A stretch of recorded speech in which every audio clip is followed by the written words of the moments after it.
Hello, everyone, and welcome to today's webinar. My name is Rachel Klein. I'll be your presenter today. Today's topic is generating statements in the donations module. So we're going to walk through some different settings that you need to get statements out for everybody. And then we're also going to look at the different criteria that you can use to make sure you're pulling the proper people for your statements. We're also going to look at adjusting the date range and how that affects the information as it prints on the statements as well. I have the donations module open, and there's something I want to point out or talk about first in Manage Givers. So in donations, I'm going to go here into Manage Givers, and I want to show you this box right here. It's the Receives Statement checkbox. This box is crucial for generating a statement for an individual, okay? If someone is checked Gives with Family, which is done right here, it's like Bill and Donna, we can see they have the same number. They're checked Gives with Family. On the Families and Groups tab here, where it has the family name, over here on the right, there's a Receive Statement box here as well. So if you want to generate a statement for someone, they have to have the Receives Statement box checked, okay? If they are checked Gives with a Family, their family name here on the Families and Groups tab have to have Receive Statement checked here. If they give individually, they give by themselves, you have to have Receives Statement checked here. Okay, so with our example of Jen, you can see off to the right on the Name tab, her Receive Statement box is not checked. So if Jen meets all of the criteria that we use to generate our statements, without this box checked, she still will not get a donation statement. Okay, so it is crucial that you have this checkbox checked for everybody. I find a lot of times on support calls, especially around quarter end, people call in and they say, I'm trying to generate a donation statement for somebody. I know they have giving. I know they meet the criteria, but their statement just is not coming up to print. First place we're going to go is right here in Manage Givers and make sure this Receive Statement box is checked. Okay? So Receive Statement, super important. Have to have that checked if you want a donation statement to print. Next thing I want to talk about is over here on the right as well. On the Giver Number tab, yours might say Envelope Number. It's this Gives with Family checkbox. If you have a couple and they want to give together and they want their family name to print at the top of the donation statement, they both have to be checked Gives with Family. Okay? So here in Manage Givers, if we highlight Bill, we check Bill Gives with Family. We have to highlight Donna, his spouse, and we check Donna Gives with Family. Bill and Donna are in the same household over in the membership module. Since we've checked them both Gives with Family, whether Bill gives or whether Donna gives, their giving is going to be combined together on one donation statement. And it's going to print their family name at the top or their mailing label name from membership. So if we highlight either Donna or Bill and we come over here to the right and we hit this Go to Family button again, it's going to jump us to the Families and Groups tab, and we're going to see what family name is going to print at the top of the statement. And again, this is their mailing label from membership. This is the name we are going to see at the top of their donation statement. All the giving from Donna is going to be included, and all the giving from Bill is going to be included as well. Okay, so that's another call that I get. I'm missing some donations from someone's spouse, or it says Bill Bell, and I wanted to say Mr. and Mrs. Bill Bell. That is driven by that Gives with Family checkbox over here on the individual. Okay. A quick way to see who's checked and who isn't, Giver Number box is going to be blue when people are checked Gives with Family. Okay. Also, if you use giver numbers, again, those are optional. You should see the number showing on both people in those blue boxes because they give together. Okay. So even before you start generating your donation statements, you can always come in and check to make sure your families are linked together as they should be, and then their Receive Statement box is checked to receive that donation statement. Okay?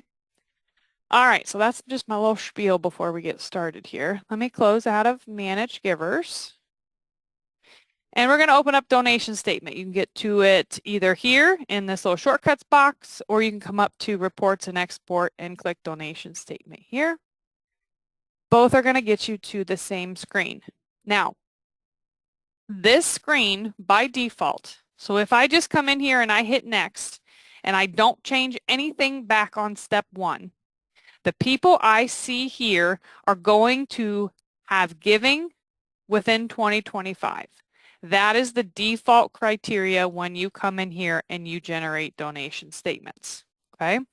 So it's going to default to the current year, and it's going to default to the whole year unless you change it, so all of 2025, and the query is going to be for only those who gave and all regardless of giving, or all regardless of pledging, excuse me. So this statement is going to pull everybody who gave in 2025 regardless of if they pledged or not.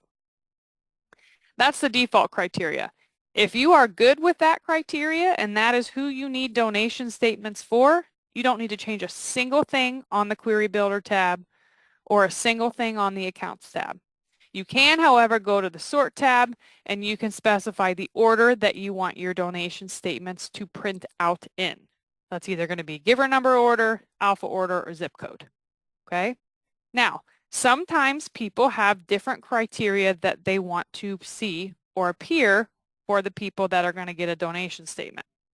So say you only want to pull people that have pledging. Okay? If that's the case, simply click this Add Giving Pledging Selection Criteria button, and this is going to allow you to adjust that query within this screen. So we could do giving include of all, and then pledging include of only those who pledged. So with the and in the middle, that means they have to meet both pieces of the criteria. So this is only going to pull people who pledged regardless of if they've given or not. Okay? You could even break it down a little bit further. You could do, I want people who have given or people who have pledged. So with this criteria, it's going to look at people who gave or people who pledged. So if you have someone who pledged and didn't give, they would get a statement. Or if you have people who gave or didn't pledge, they would get a statement. So you kind of have to think about the query or the criteria of who you need to generate those statements for. Okay? Over here to the right, excuse me, you can also adjust your date range.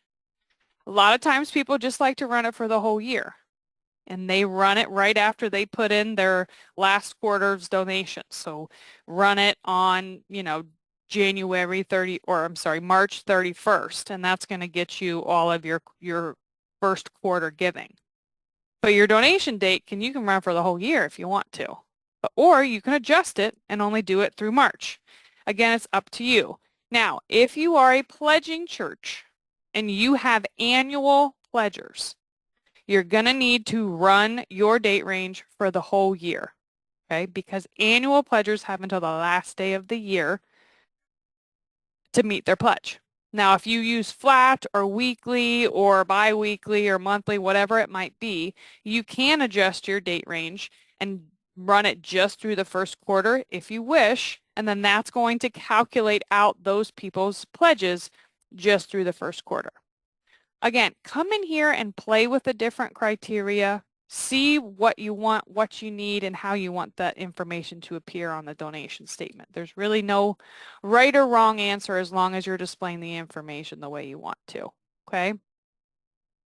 But again, if you just come in here and don't change anything and hit next, we are going to get statements for everyone who's given so far this year. The accounts tab, if you don't change anything here, all of your giving accounts are going to be included for your query. So basically they can give to anything. If you move over just general fund, then it's only going to pull people who have given to the general fund to generate a statement for them. So it's up to you. Again, sort tab, we talked about that. You can choose what order you want those donation statements to print out in. I'm going to leave it on giver name. And then I'm going to hit next. So then step 2 is going to pop up. Step 2 is based on the layout of my statement. So step 1 is who do I need a statement for? Step 2 is for those people that I'm getting a statement, what do I want it to look like? What information do we need to see on the report? If you are not a pledging church, there is a very important checkbox right here in the middle. It says, do not show pledging information. If your church does not pledge and you don't want to see anything involving pledging or the word pledge on your donation statement, make sure you have this box checked, okay? Then regardless of what statement layout you're choosing, it's going to omit that pledging information. You're going to have 5 templates to choose from. Again, this is going to be the layout of your statement. What I see most people go with, if you're not in Canada, is going to be this windowed envelope template. This is the most popular one we have. I'm going to go ahead and first show you what it looks like so you kind of get an idea, and then I'll go back and show you what it looks like without pledging information. So if we just choose the template windowed envelope and we come down here to the bottom and we print, we are going to get a preview of this simple basic layout that we have. This windowed envelope is going to fit into a windowed envelope, obviously, with a simple trifold. This is going to fit in the window here. This is going to be the giver's name and their address.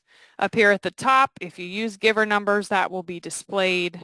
The date range that you selected back on step 1 is going to be reflected here, and then their total given, tax deductible, and then if you track any donations that are non-tax deductible, that amount will be separate here. Church's information is going to be over here on the left. This would have been put in the system information section when you first got the software. Also, if you included your tax ID number, that will be displayed here as well. Now, as we scroll down, the statement is divided into 3 different sections. You have your detail section first. This is going to show you every single donation that they have made within the time period. It's going to have the account summary section next, which is then going to give you more pledging breakdown information if you're a pledging church. It's going to give you the frequency that they pledge, how much they pledge for that frequency, the total amount, if they prepaid anything, the amount given, and then the over-under, so where they are in their pledge. And then you're going to have your monthly, quarterly section down here at the bottom. And then if you scroll down further, this is that key note or that key statement that you have to have on your donation statements. This is an approved statement for the IRS that was automatically going to be on here on all of your statements. Okay. Now, this is what that statement is going to look like if you are a pledging church. Nina doesn't happen to have a pledge. Let me see if I can find somebody with a pledge. This person gave to a bunch of different accounts, so you're seeing them all listed here. Here is someone who pledged. This is the bells. You can see right here, general fund. They have a parentheses here showing that they are a pledger and they've pledged within this date range. They have a weekly pledge of $100. Here's their total pledged amount. They haven't prepaid anything. This is what they've given so far, and this is what they have left to meet for their pledge amount. Okay. Now, if you are not a pledging church, simply come back here, check do not show pledging information. And if we do our preview again, the statement is going to be similar, but it's going to be a lot less information. So instead of all of the columns here, you're just going to get a total given and then a grand total. And then your quarterly, monthly section is going to be a lot more straightforward because you won't have the pledging columns as well. Top section is going to be the same. All right, now if you want to customize your donation statement, there is a whole nother webinar on this topic, but you can go into the statement designer, you can add a church logo, you can move fields around, you can add another note if you want to, a label up at the top, lots of customizing available, change the font size, all that fun stuff. That can all be done here in the Statement Designer. I have another webinar on that. If you want more information, check that out on the Resource Center. I do want to point this out here, this global memo. This allows you to put a note down at the bottom of your donation statement. So you already have that IRS message that needs to be there, but then this is going to give you the option to put like a thank you note or a note from the pastor or something like that. Here's a standard message that we have. If you want to edit it, hit the little memo button, and you can come down here and adjust the message if you need to. So say if you put a date in there or you have someone's contact information, if you have any questions, call Rachel, and then you put a cell phone number, you can edit that all right here. You can make a new one if you need to. But then if you include that global memo down at the bottom of your donation statement, it will print, and that same memo is going to print for everybody. Okay?